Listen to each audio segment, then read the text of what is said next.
दौलत है माशाल्लाह, अगर ये दौलत खर्चा कर रहे हैं तो उनसे कहिए कि भाई तू जिससे पैसा लिया उसने गुजरात में पेट्रोल और डीजल को 88 रुपीस पर लीटर कर दिया, डाल मेरी गाड़ी में पेट्रोल, और तू डालेगा पेट्रोल जरूर मगर वोट पड़ेगा पतंग पर जो आसमान पर लहराएगी 28 तारीख को इंशाअल्लाह। तो जितना इनसे मिलता है ले लीजिए, कोई बुरी बात नहीं है।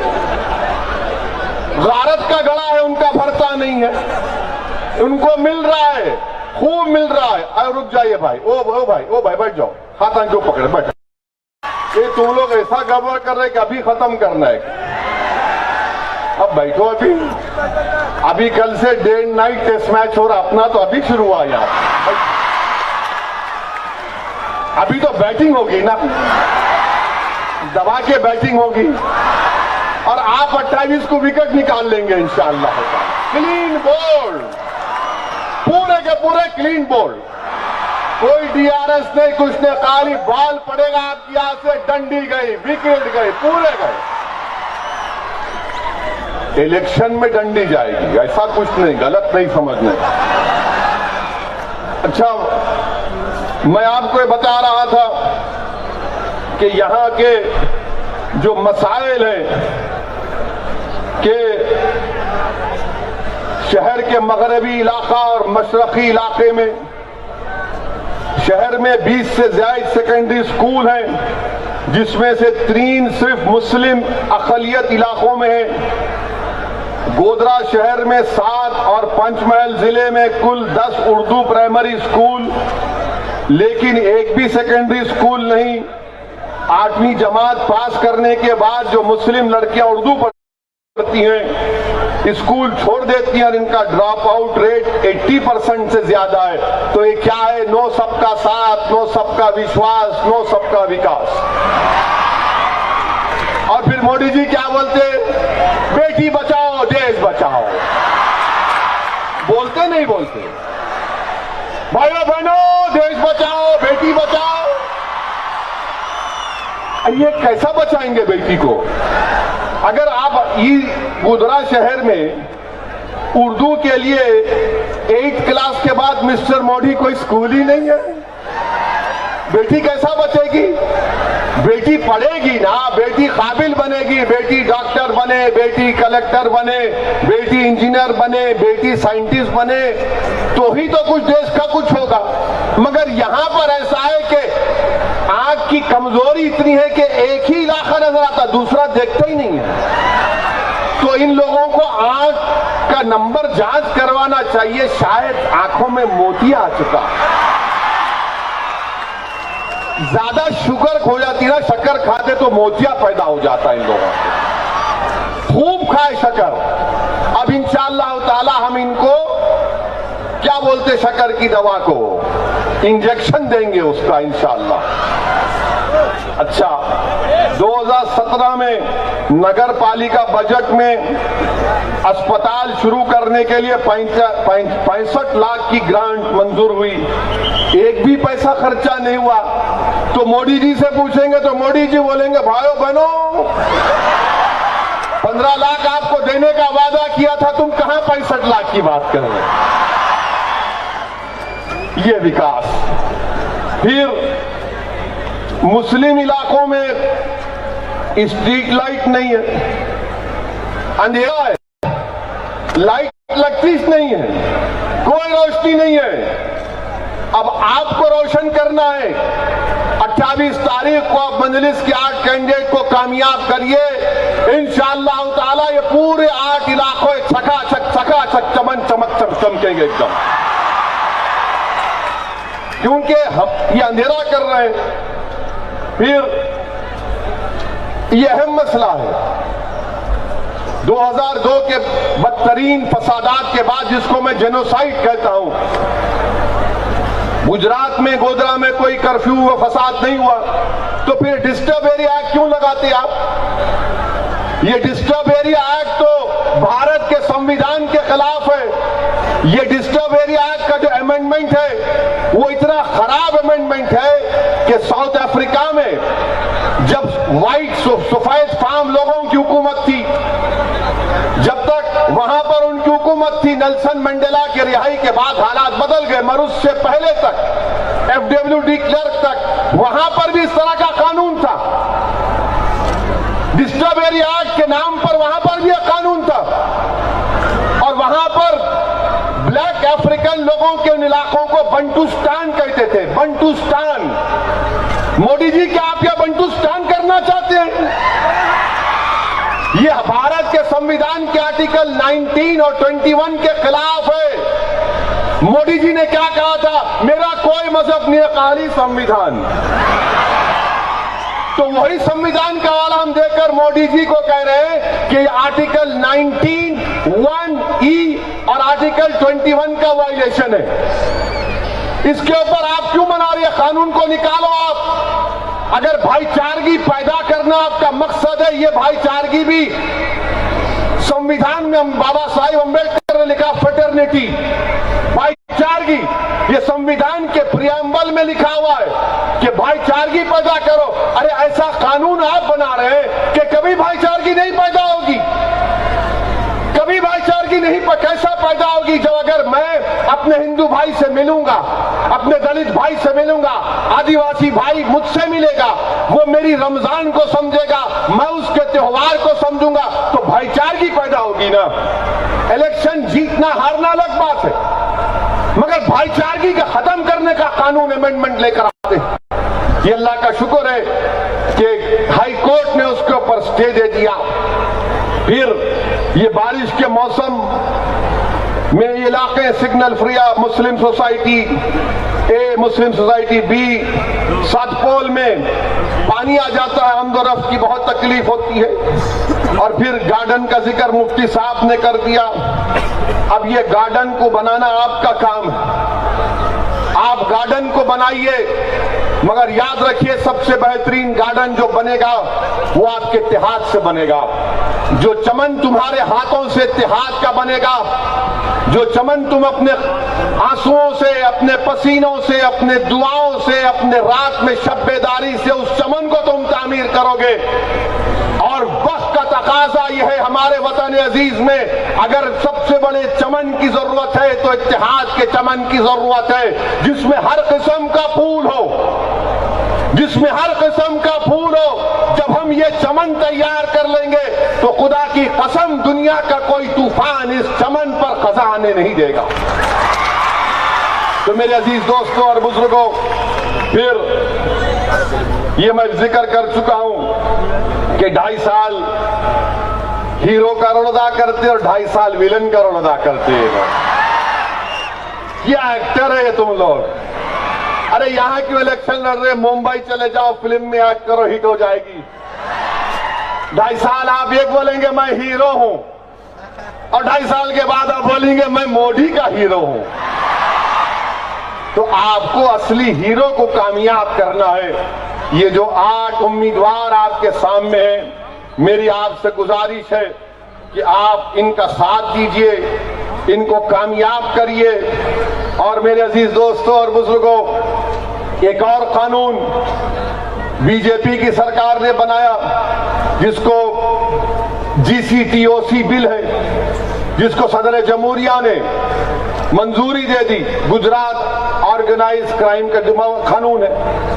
उसमें कानून यह बोलता है कि अगर कोई प्रोटेस्ट करेगा, पब्लिक ऑर्डर को डिस्टर्ब होगा, तो टेररिस्ट करार दे देंगे। अगर मैं एहतजाज करूंगा तो टेररिस्ट हो जाऊंगा मोदी जी। तो मोदी जी ने कहा कि आंदोलन जीवी। मैंने पार्लियामेंट में खड़े होकर कहा मैं हूं आंदोलन जीवी, क्या करेंगे? मोदी जी ने हिंदी का लफ्ज उठाकर कहा कि आंदोलन जीवी, और वो क्या कहा, ये पैरासाइट। आप सोचिए, देश के वजीर आजम है और जो उनके खिलाफ आवाज उठाता है, जो कहता है कि नरेंद्र मोदी की हुकूमत किसान के खिलाफ है, आंदोलन जीवी। जो कहेगा कि CAA का कानून संविधान के खिलाफ है, आंदोलन जीवी। जो कहेगा कि 15 लाख नहीं मिले, आंदोलनजीवी। जो कहेगा कि पेट्रोल और डीजल 88 रुपीस हो गया, आंदोलनजीवी। जो कहेगा कि Modi ji disturb areas act article 1921 का वायलेशन है, आंदोलनजीवी। यानी मोदी के खिलाफ वो आंदोलनजीवी है। अगर यही है तो फिर इंशाअल्लाह ताला हम जब तक जिंदा रहेंगे आंदोलनजीवी बनकर रहेंगे। इसमें हमको कोई मायूब बात नहीं। इसलिए मायूब बात नहीं है क्योंकि देश को आजादी मिली, कैसे मिली? देश को आजादी तालियां बजाने से नहीं मिली। देश को आजादी सिर्फ हुक्मरानों के जिंदाबाद के नारों से नहीं मिली। देश को आजादी मिली तो सन 57 की जंग आजादी में हमारे उलमाओं ने अंग्रेजों के खिलाफ, सुनो आरएसएस वालों, तुम तो नहीं थे जब, देश की आजादी सन 57 की जंग आजादी, हमारे उलमाओं ने अंग्रेजों के खिलाफ, ये जो मदरसे तुम्हारी आंखों में चुभते हैं, उन्हीं मदरसों के उलमाओं ने, मुफ्तियों ने, मुहद्दिसों ने जिहाद का फतवा दिया और भारत के मुसलमानों से कहा कि उठो मुसलमानों, अंग्रेजों के खिलाफ जिहाद करो और अंग्रेजों को देश से भगाओ। लाखों की तादाद में मुसलमान उलमाओं को कत्ल कर दिया गया, पेड़ों पर उनकी लाशों को लटकाया गया, मगर हमने कभी भी इस देश की एक इंच जमीन का सौदा नहीं किया। ये हमारी वफादारियों की निशानियां हैं। मेरे अजीज दोस्तों और बुजुर्गों, देश को आजादी मिली गांधी के एहतजाज से, non cooperation movement, quit India movement, ये तमाम सत्याग्रहों से तो देश को आजादी मिली। और भारत के संविधान में प्रोटेस्ट, एहतजाज एक फंडामेंटल राइट है। मेरे को समझ में नहीं आता कि भारत के प्रधानमंत्री जब लोग रोड पर निकलते हैं तो परेशान और डरते क्यों हैं? पार्लियामेंट में फार्म बिल का कानून पास हुआ, जब किसान लाखों की तादाद में रोड पर निकल गया तो प्रधानमंत्री कहते हैं चलो मैं 18 महीने तक कानून का मनसूख करता हूं। मोदी जी आप लाए क्यों कानून को? तो मालूम हुआ कि मोदी जी जब देखते हैं लोग निकल गए हजारों की तादाद में, उनको समझ में नहीं आता क्या करें। मेरे अजीज दोस्तों और बुजुर्गों, ये हालात हैं। और आप जानते हैं मेरे अजीज दोस्तों और बुजुर्गों कि पार्लियामेंट में ट्रिपल तलाक का कानून लाया गया। हमारी मां और बहनें बड़ी तादाद में आज के जलसे में तशरीफ फरमाए। हम बार बार ये कह रहे हैं, जरा समझिए, तवज्जो चाहूंगा। शायर बोलता ना तवज्जो, तवज्जो सुनिए। हम ये बोल रहे थे कि ट्रिपल तलाक का कानून मैं आज भी मानता हूं, उसकी जरूरत नहीं है, इसकी जरूरत ही नहीं है। अच्छा, यह कानून कैसा बनाए? वो कानून ऐसा बनाए कि अगर कोई बेवकूफ किस्म का जहालत और इल्म से दूरी की बिना पर वो अपनी बीवी को 3 बार तलाक कह देता, तो कानून मोदी जी का बोल रहा है कि उसकी तलाक नहीं होती, नहीं होती ना, तो वो मियां बीवी है, मर वो उसकी बीवी है। मगर मोदी जी का दिमाग माशाअल्लाह, कोई शरीफ नहीं आ सकता। मोदी जी ने कहा कि नहीं, तू बोलेगा तब भी तेरी तलाक नहीं हुई, तू शादीशुदा है। अच्छा, मान लिए चलो शादीशुदा है, फिर मोदी जी बोलते नहीं उसको सजा दिलाऊंगा मैं 3 साल की। मैं गुनाह तो करना ना कुछ, मैं गुनाह ही नहीं किया तो सजा किस बात की? तो बीजेपी वाले बोलते तू मुस्लिम औरत के खिलाफ। मिला, अब हमारी औरत से आपको इतना फिक्र कैसे हो गई? बोले नहीं, तुम क्या बोलते मिसोजिनिस्ट हो, तुम उसके खिलाफ हो। अरे मैं बोला भाई साहब, कानून नहीं किया तो क्या? अच्छा, कानून में और एक बात हम बताए कि अगर कोर्ट उसको 3 साल सजा दे दिया उस दीवाने को, पागल को, है गुनाह है, उलमाओं ने फरमाया, वो 3 साल की सजा उसको मिल गई, जेल चला गया, साबरमती साबरमती जेल चला गया, समझिए। तो 3 साल की सजा के बाद जब वो माने 3 साल तक जब जेल में रहेगा तो दोनों मियां बीवी रहेंगे। वो बीवी क्यों इंतजार करेगी कि मेरा पिया निकलेगा? वो रोज चांद को देखेगी, हाय हाय। खाना पकाएगी तो बोलेगी हाय हाय, याद आ रहा। माने 3 साल वो इंतजार करे, और जब वो साबरमती जेल से वो दीवाना निकलेगा तो बीवी का काम यह होगा कि बैंड बाजे के साथ फूल माला लेकर कहे कि बहाओ फूल बरसाओ, मेरा महबूब 3 साल के बाद आया। वाह मोदी जी वाह।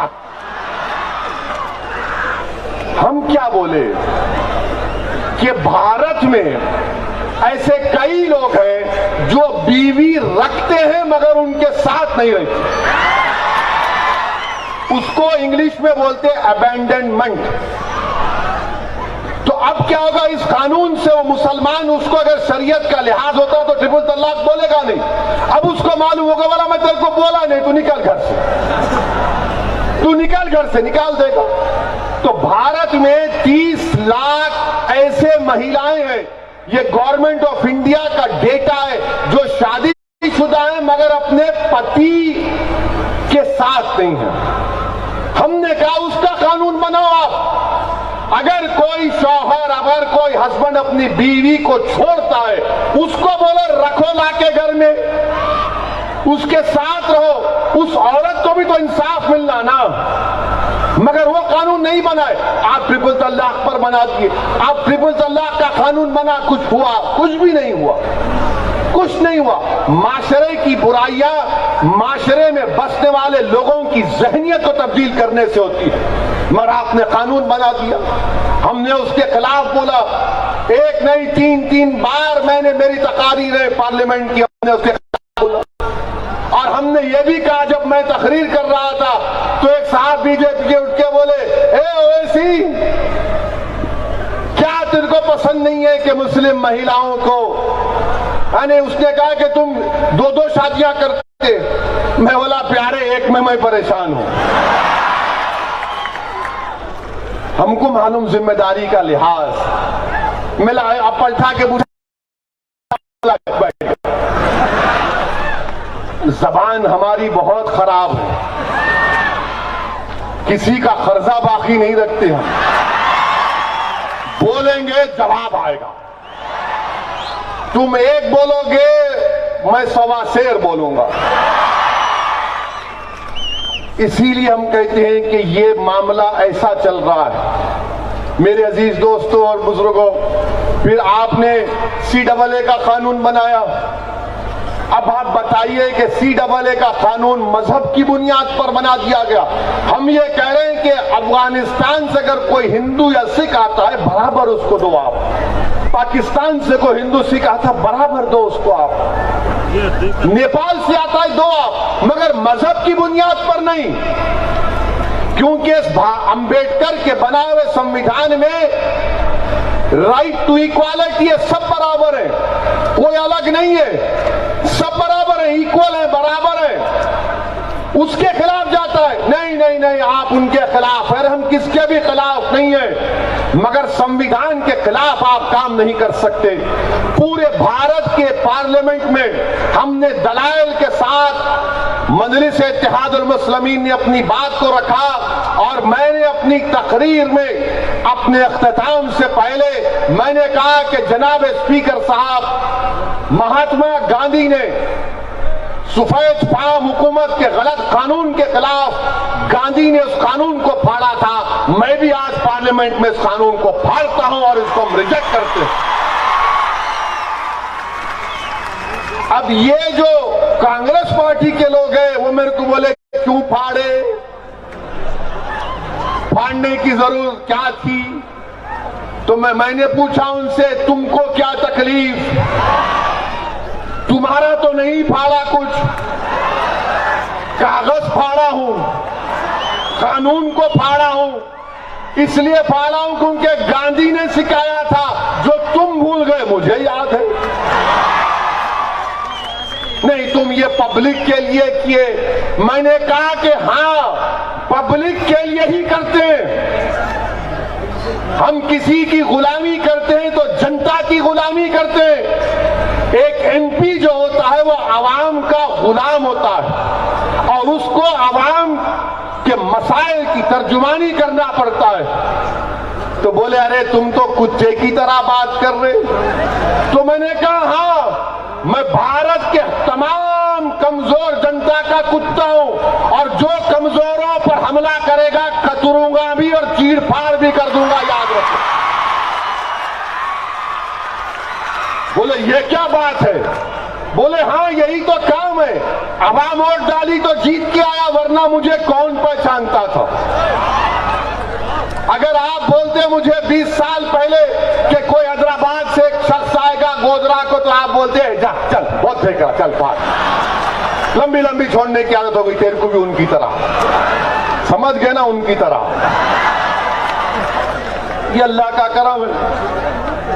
मेरे अजीज दोस्तों और बुजुर्गों, इसीलिए हम आपसे अपील कर रहे हैं कि 28 तारीख के दिन आप अपना एक एक वोट मजलिस इत्तेहादुल मुस्लिमीन के हक में इस्तेमाल करें। और फिर माशाअल्लाह से जो एनसीआरबी का डेटा है वो ये कहता है कि 2019 का, हमारे पुलिस वाले हैं जरा उनकी नाराजगी को देखते हुए कम बोलता हूं, एनसीआरबी का डेटा है कि गुजरात में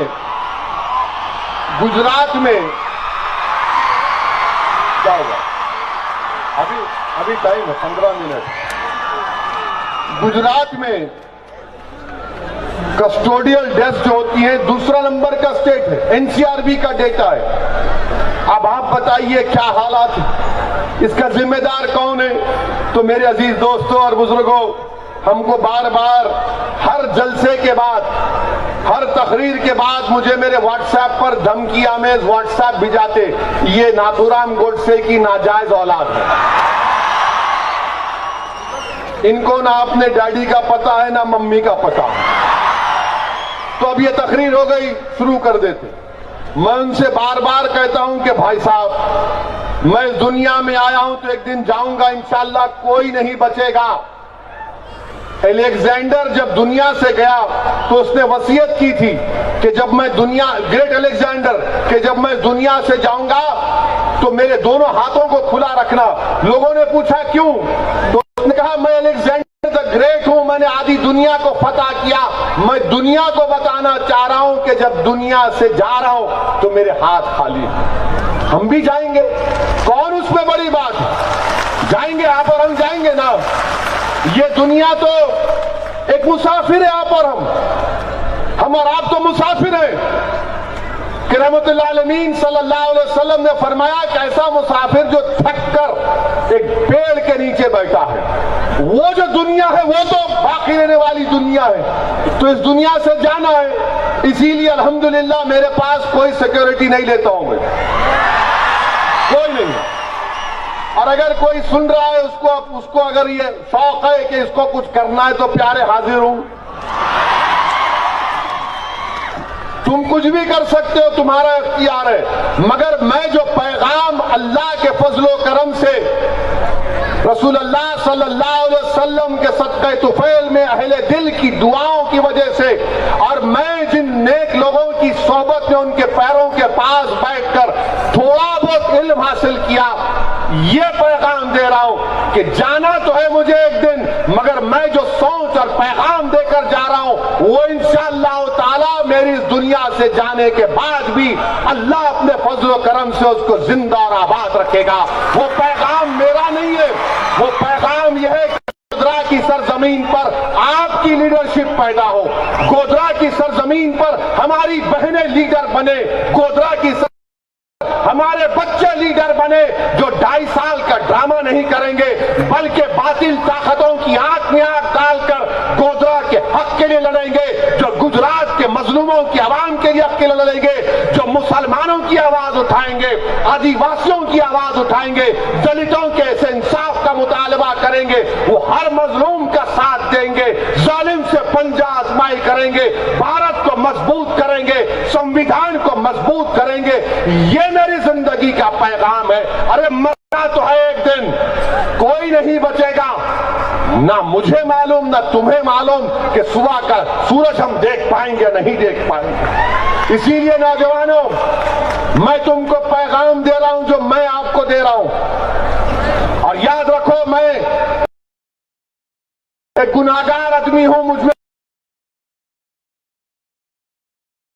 बनकर रहो, बेखौफ होकर अपनी जिंदगी गुजारो। मेरी मां और बहनों, हम सर झुकाते हैं तो सिर्फ रब्बे कायनात के आगे, हम इंसानों के आगे सर नहीं झुकाते, चाहे वो इंसान कोई ताकतवर हो, किसी इख्तिदार की कुर्सी पर बैठा हो, हम सिर्फ रब्बे कायनात के आगे सर झुकाते हैं, और यही काम हमको करना है। मेरे अजीज दोस्तों और बुजुर्गों, मुझे कई लोग पूछते कि क्या तुमको डर नहीं लगता, तो मेरे को यहां पर एक शायर का शेर याद आ रहा है कि ना सर झुका के जिए, ना मुंह छुपा के जिए, ना सर झुका के जिए, ना मुंह छुपा कर जिए, सितमगर की नजर से नजर मिलाकर जिए, सितमगर से नजर मिलाकर जिए। अगर 2 दिन कम जिए, अगर 2 दिन कम जिए, इसमें हैरत क्या? अगर 2 दिन कम जिए, इसमें हैरत क्या? हम इनके साथ थे जो शमा जलाकर जिए, हम उनके साथ थे जो क्षमा जलाकर दिए। मेरे अजीज दोस्तों और बुजुर्गों, मैं गोधरा की सरजमीन पर आप तमाम को दिल की गहराइयों से पूरे इखलास के साथ आपको सलाम करता हूं। जो मसाइब और मुश्किलात का सामना आपने किया, जो खाक और खून के दरियाओं से आपको गुजरना पड़ा, जरूर इंशाअल्लाह ताला अल्लाह आपको इसका अजर देगा, अल्लाह आपसे इंसाफ करेगा, अल्लाह आपको रूज देगा, अल्लाह आपकी एक एक तकलीफ को आपके आंसुओं की लाज रखेगा, अल्लाह एक एक बेकसूरों पर जो जुल्म हुआ, अल्लाह उसको दुनिया में भी ताज पहनाएगा और आखिरत में भी ताज पहनाएगा। और याद रखो हुकूमत करने वालों, याद रखो, अगर तुम इख्तिदार के नशे में मजलूमों पर जुल्म करते और एक मजलूम अपनी आंख से आंसू निकालकर अल्लाह से कहता है कि देख परवरदिगार, तेरी इस दुनिया में मुझ पर जुल्म हुआ, तो डरो मजलूम की दुआ से, डरो मजलूम की दुआ से। तुम इख्तिदार की कुर्सियों पर बरसों रहोगे, मगर याद रखो इख्तिदार ना फिरौन के पास रहा, ना नमरूद के पास रहा। और नमरूद का मामला कैसा था, उलमाओं से सुनो। नमरूद को एक लंगड़ा मच्छर, लोग बोलते तू कमजोर है, बोलते ना, ए तू कमजोर है, तू क्या कर लेगा। तो मेरे भाई, ए भाई ठहरो अभी आराम से, इधर देखो हीरो यहां पर है, ये क्या टक टक टक टक। नमरूद कैसे मरा मालूम आपको, नौजवानों को नहीं मालूम कैसे? इनको खाली सेल्फी लेने का शौक है, ये सेल्फी, ये सेल्फी। यानी इतना शौक हो गया कि एक बार मैं वजू कर रहा था दिल्ली एयरपोर्ट पे नमाज पढ़ने के लिए, अभी ऐसा हाथ फिरा, एक फोटो ले लेंगे। अरे मेरा ठहर तो सही, वजू हुआ, शेरवानी में एक फोटो ले लेंगे। मेरा वहां क्यों चल, अंदर चल के लेंगे, है ना, यहाँ लेंगे। ये नौजवानों सुनो, नमरूद अल्लाह ने उसको इबरतनाक उसका अंजाम किया। अल्लाह सुब्हाना व तआला ने उसके दिमाग में एक लंगड़े मच्छर को पहुंचा दिया। तो जब नमरूद से मिलने को आता था तो नमरूद बोलता कि मेरे से मिलना है ना तेरे को, मेरे दरबार का एक अदब है। बोले क्या है? पहले आकर मेरे सर पर एक थप्पड़ से मारना, उसके बाद मेरे को बोलना बादशाह सलामत। तो इंशाअल्लाह ताला आप देखेंगे, अपने हिम्मत और हौसलों को बुलंद रखिए, डरने और घबराने की जरूरत नहीं है। और हम भी चाहते हैं कि भारत का संविधान मजबूत हो, भारत में मोहब्बत की फिजाओं बढ़े, ये नफरत की फिजाओं का खात्मा हो। मगर जो लोग नफरत की फिजाएं उठा रहे हैं, उनको जवाब देना है, उनको बताना है कि इख्तिदार में बैठकर क्या काम कर रहे हैं। हम गोधरा से भारत के प्रधानमंत्री से अपील करेंगे, मोदी जी किसानों को अपने घर में बुलाकर चाय पिलाइए, उनको बुलाइए, गले से लगाइए। जैसा आप ओबामा आया तो लपटे थे, वैसा इन किसानों से आप लपेट जाइए। ये गरीब हैं। हाँ, आप इलेक्शन जीते, मगर याद रखिए वो किसान जो तड़प रहा है, मोदी जी बुलाइए। आप भी तो गरीब परिवार से ऊपर गए हैं ना, उन किसानों को बुलाइए, उनको बात करिए, उनसे पूछिए। और हम प्रधानमंत्री से ये भी कहना चाह रहे हैं कि मोदी जी कोविड के बाद तो आप कोई फॉरेन कंट्री को नहीं जा सकते। ये जोक है। प्रधानमंत्री नहीं बोले मन की बात में जोक करना, बोले ना कभी कभी। तो प्रधानमंत्री से हम बोल रहे जोक के तौर पर, आप तो 1 ईयर से फॉरेन कंट्री नहीं गए। मोदी जी जरा अपने घर से निकल के सिंगूर चले जाइए, वो भारत का हिस्सा है, हेलीकॉप्टर में चले जाइए, उनको बुलाइए, बात करिए। ये गरीब है। और मोदी जी आपसे मैं मुतालबा कर रहा हूं, ये क्यों जुल्म पेट्रोल डीजल का? आप 38% टैक्स क्यों ले रहे भाई? आप उसको 28% कर दीजिए। 88 रुपीज पर लीटर है। आप बोल दीजिए कि दिल्ली की सरकार मित्रों 10 रुपये कम कर रही है और गुजरात की सरकार 5 रुपये कम कर रही है। देखिए गरीब को कितना फायदा होगा, मगर कुछ फायदा नहीं हो रहा। पेट्रोल बढ़ते जा रहा, डीजल बढ़ते जा रहा, मगर ये जो बीजेपी के चाहने वाले हैं बिल्कुल कुछ नजर नहीं आता उनको। मैं हैदराबाद में अपने हैदराबाद में अपनी गाड़ी को पेट्रोल डला रहा था, तो एक बीजेपी के आरएसएस के बड़े सीनियर लीडर आए। वो क्या हुआ इसी इतना महंगा पेट्रोल? बोला मेरे को बोल रहे आप? बोले हाँ। बोला वो देखो पोस्टर। बोले क्या है? बोला देखो तो सही। वो देख के मुंडी पलटा ली। बोला देखो क्यों चुप रहे? उसमें मोदी जी खड़े थे। ये हाल हो गया हमारे देश का। मेरे अजीज दोस्तों और बुजुर्गों, 28 तारीख के दिन आप अपने वोट का इस्तेमाल करिए। मैं अपनी माँ और बहनों का भी शुक्रगुजार हूँ कि आपने अपना कीमती वक्त निकालकर आज के जलसे में शिरकत की। इंशाअल्लाह ताला अब गुजरात आए हैं, अब गुजरात के हर जिले में, हर शहर में जाकर मजलिस को मजबूत करेंगे। आप तमाम से गुजारिश है कि पतंग को